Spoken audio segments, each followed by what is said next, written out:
அப்படிப்பட்ட இந்த தை பூசத்தில் முருகப்பெருமானுக்கு பல்வேறு காவடிகள் இருந்தாலும் மிகவும் பிரசித்தி பெற்ற காவடியாக இருப்பது இளநீர் காவடி. ரொம்ப விசேஷம். முருகனுக்கு நிறைய அபிஷேக பொருள் இருந்தாலும் இளநீர் மிக பிரதான ஒரு அபிஷேக பொருள். இந்த இளநீர் அப்படின்னோட ஒரு சிறிய ஒரு மாலை மலர் அந்த பத்திரிக்கையில் வந்த ஒரு தொடர் தான், ஒரு கட்டுரை. அது திருச்செந்தூரை பற்றிய ஒரு கட்டுரையாக அது வந்தது. ஒரு அடியவர் முருகப்பெருமானுடைய நேசமிக்க ஒருவர் திருச்செந்தூர் முருகப்பெருமானுக்கு அபிஷேகம் பண்ணணும்னு சொல்லிட்டு எல்லா அபிஷேக ஜாமானமும் பால், தயிர், அரிசி மாவு, எலுமிச்சம்பழம், எல்லா அபிஷேகம் பொருளுமே எல்லாமே தயார் பண்ணிட்டாரு. எல்லாம் தயார் பண்ணி எடுத்துகிட்டு போகிறாரு.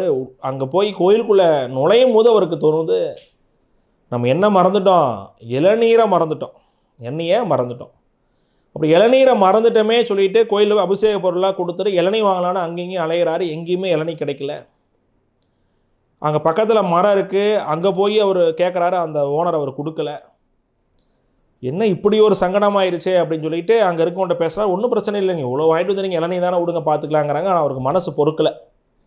எல்லாமே கொடுக்குறேன்னு சொன்னேன், ஒரு இளநீ கொடுக்க முடியலையே அப்படின்னு சொல்லி மனம் வேதனை அடைகிறாரு, மனம் வருந்துறாரு.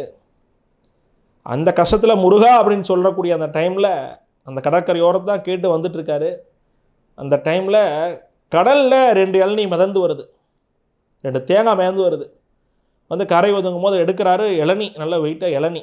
அந்த இளநியை கொண்டு போய் கரெக்டாக உள்ள கோயிலுக்குள்ளே நுழையிறாரு. இளநீ அபிஷேகத்திற்கு அந்த இளநியானது அபிஷேகம் செய்யப்படுகிறது. இப்படி ஒரு மேஜிக் இளநியில், இப்படி ஒரு மிராக்களை வந்து முருகப்பெருமான் ஏற்படுத்தி அந்த அன்பருக்கு அவர் ஒரு காத்தாரு, அவருக்கு அனுகூலம் செய்தார். அப்படிப்பட்ட இளநீர் அபிஷேகம் விசேஷமான அபிஷேகம்.